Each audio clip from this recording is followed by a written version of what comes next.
We've got the relationship expert Lucy Beresford with us now, who saw the interview with Pamela this morning. What did you make of what she's trying to peddle here? I'm really excited by it, actually, because I think it's a conversation we all should be having. Sex is a very uncomfortable subject for many people, particularly when they know that they've got to talk to their children about it, for example.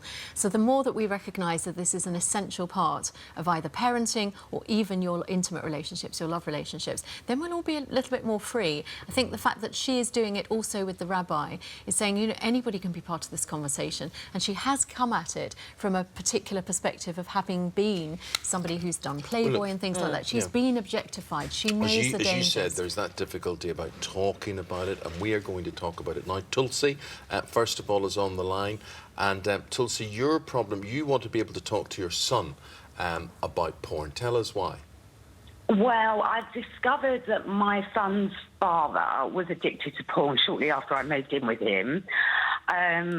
We did go to counselling, and once the sort of subject came up, he decided he didn't want to go back.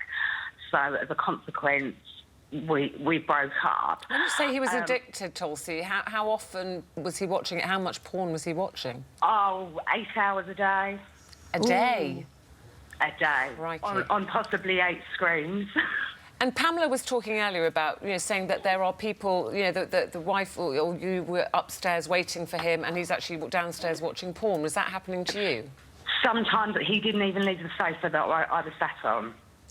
He would actually turn his computer monitor away from where I was sat on a sort of corner-shaped suite.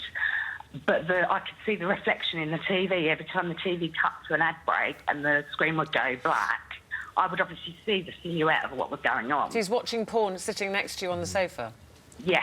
You see, I don't understand that, Lucy, because, I mean, obviously, if you're doing it to turn yourself on, you can't be in a state of arousal for 8 hours, can you? That's right, but a lot of porn addiction isn't about arousal, it's about control, or it's about a self-soothing mechanism. You're watching these images and you're lowering your arousal rate in a funny way, and that, of course, is why it's so invidious in a relationship, because you think it would turn your partner on, but it's actually minimising their arousal, and that's what makes it hard in a relationship. You say, Tulsi, you're no longer together. It doesn't surprise me. But your son, you say, is 1 year old, and you want to know what age. I mean, he's obviously very young now, but what age should you start talking to children? I know when I did my own research in porn addiction, it's rife. It's going on the world over. Yeah.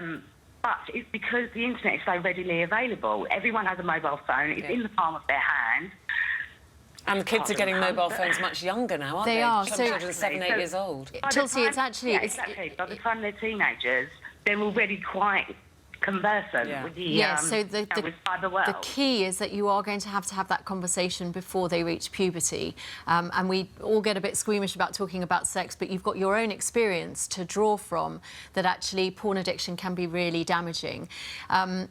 The thing is to work out of the age appropriateness of your child. So your child's only 1 now, you definitely wouldn't be talking to it about that, but when they start to think about sex and start to ask you questions about sex, which is usually for anything between 5 and 8 years old, be ready for that moment. Don't be flustered. Just start to talk to your son in a very straightforward manner about sex so that he can get to see that sex is a very normal and natural thing and not something to be ashamed about. Well, I must admit, my wife's very good at that. You've done that. You're quite matter-of-fact. Well, I always think if they're asking the question, they want to... There's some kind of curiosity, and I think it's just an age-appropriate... You know your child, and you know what they could take in, what they can accept, and it's just done in an age-appropriate way. And the thing is, I always say, it's there. The genie's out of the bottle. We can't get rid of porn. Whereas I wouldn't have talked about it, but, you know, Eamon would go all red and flustered and not know what to say, but I think you have to learn to talk about it.